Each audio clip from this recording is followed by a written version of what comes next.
ہوا و حرص والا دل بدل دے، میرا غفلت میں ڈوبا دل بدل دے۔ پھر جو آخری راتیں ہیں نا، آخری عشرہ، یہ اور زیادہ اللہ تعالیٰ کی طرف سے قبولیت کا عشرہ ہے۔ اتقم من النار، حدیث پاک میں نبی صلی اللہ علیہ وسلم نے فرمایا کہ اللہ تعالیٰ بندوں کو جہنم سے بری فرما دیتے ہیں۔ ہم پورے سال میں ایک رمضان کے آخری عشرے کے 10 راتیں ہی صحیح کوشش کر لیں۔ اب کوئی کہے گا جی کہ مجھ سے تو 10 راتیں نہیں جاگا جاتا، چلو بھائی 10 راتوں کی بجائے طاق راتیں 5 راتیں ہی صحیح۔ اب اللہ کو پانے کے لیے پورے سال میں صرف 5 راتیں ہیں، اور فرمایا کہ دیکھو وہ جو 5 راتیں ہیں نا، ان میں سے ایک رات ہے جس کو ہم نے لیلۃ القدر بنا دیا۔ انا انزلناہ فی لیلۃ القدر وما ادراک ما لیلۃ القدر لیلۃ القدر خیر من الف شہر۔ وہ جو لیلۃ القدر ہے 1000 مہینوں کی عبادت سے بہتر ہے۔ 1000 مہینوں کو اگر آپ جمع کریں کہ 12 مہینے کا 1 سال، تو یہ 80 سال سے زیادہ کی عبادت بنتی ہے۔ اور عجیب بات کہ اس امت کی عمریں 80 سال کم و بیش ہوں گی، بین 70 و 60، 60-70 کے درمیان۔ تو گویا اللہ تعالیٰ یہ فرمانا چاہتے ہیں کہ ہم اس رات میں بندے کی پوری زندگی کے گناہوں کو معاف فرما دیتے ہیں۔ تو ایک رات میں پوری زندگی کے گناہ معاف، یہ بھی اللہ تعالیٰ کی کتنی مہربانی ہے۔ اچھا، بعض دوست سوچتے ہیں کہ جی ہمیں کیا پتہ لیلۃ القدر کب ہے؟ ہاں بھئی پتہ تو کسی کو نہیں ہے، لیکن ہم اگر کوشش کریں تو ہم لیلۃ القدر میں عبادت کا درجہ پا سکتے ہیں۔ نبی علیہ السلام نے حدیث مبارکہ میں نشانیاں بھی بتائی ہیں۔ وہ ایسی رات ہے جبریل علیہ السلام فرشتوں کو لے کر نازل ہوتے ہیں، گلیوں کے موڑ کے اوپر جھنڈے لگا دیے جاتے ہیں، رحمتیں نازل ہوتی ہیں، اور یہ فرشتے دعا مانگنے والوں کی دعاؤں پر آمین کہتے ہیں، ان سے مصافحہ کرتے ہیں۔ کیسے نور کی رات ہوگی بھائی؟ لیکن ہمیں یہ نہیں پتا کہ وہ رات ہے کون سی، مگر اللہ تعالیٰ نے بندوں کو محروم بھی نہیں رہنے دیا، اشارہ کر دیا۔ ہم لوگ اسکول میں جب پڑھتے تھے نا، تو جب امتحان قریب آتے تھے تو اپنے ٹیچرز کے پاس جاتے تھے کہ سر ذرا اس پیپر کا گیس لگا دیں۔ اب گیس کیا ہوتا ہے کہ وہ اندازہ لگا دیتے ہیں کہ کون سا کویسچن آئے گا، کیونکہ ان کا تجربہ ہوتا ہے، تو واقعی ان کے گیس بڑے کامیاب ہوتے ہیں۔ خاص طور پہ ہمارے کچھ قریبی دوست ہیں، سارا سال دفتروں میں کام کرتے ہیں، اور جب وفاق کا امتحان ہوتا ہے تو 1-2 ہفتے پہلے ہمارے جامعہ میں آ جاتے ہیں، اور وہاں کے اساتذہ سے وہ گیس لگواتے ہیں کہ کون کون سے سوال آئیں گے، اور ان کو کہتے ہیں کہ ہمیں ان کی تیاری کر دو، اور اللہ کی شان کہ وہ تیاری کر کے امتحان دیتے ہیں، جدن پاس ہو جاتے ہیں۔ تو یہ گیس کئی دفعہ بڑے کام آتے ہیں۔ تو اللہ تعالیٰ نے بندوں کو کھلا تو نہیں بتایا کہ کون سی رات لیلۃ القدر ہے، اس لیے کہ جستجو رہنی چاہیے، آگے بڑھنے کی خواہش رہنی چاہیے۔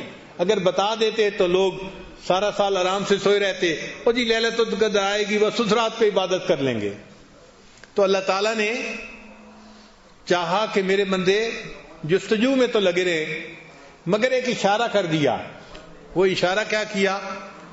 فرمایا کہ تنزل الملائکۃ والروح فیہا باذن ربہم من کل امر سلام۔ وہ جو رات ہوتی ہے اس میں سلامتی نازل ہوتی ہے، رحمتیں نازل ہوتی ہیں، برکتیں نازل ہوتی ہیں۔ اب وہ 10 بجے برکتیں شروع ہوتی ہیں، 11 بجے شروع ہوتی ہیں، 12 بجے، ہمیں اس کا کوئی پتہ نہیں ہے، لیکن ایک بات پکی ہے، اللہ فرماتے ہیں حی حتی مطلع الفجر، یہ جو برکتیں نازل ہوتی ہیں جب بھی شروع ہوتی ہیں یہ مطلع فجر تک رہتی ہیں، یعنی سحری کا وقت ختم ہونے تک یہ رہتی ہیں۔ لہذا ایک دستور مل گیا، ہم ہر رات میں جب سحری کرنے کے لیے اٹھیں، وہ آخری لمحات ہوتے ہیں، تو ہم اس وقت 2-4 رکعت تہجد کے پڑھ کے دعا مانگیں اور سحری کریں، اور پھر سحری کوشش کریں کہ ہم وقت ختم ہونے سے آدھا گھنٹہ 20 منٹ پہلے ختم کر لیں.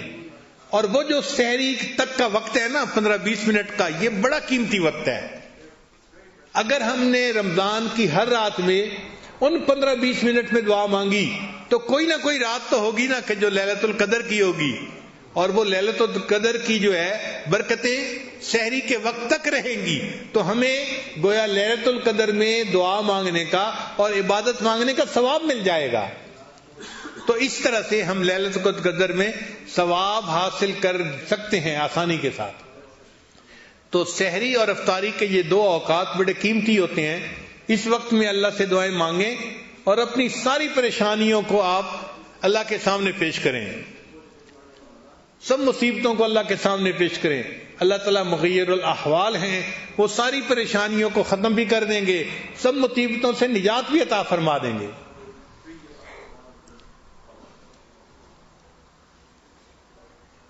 یہ تو ہماری خوش نصیبی ہے کہ اللہ نے ہمیں یہ قبولیت دعا کے اوقات عطا فرما دیے.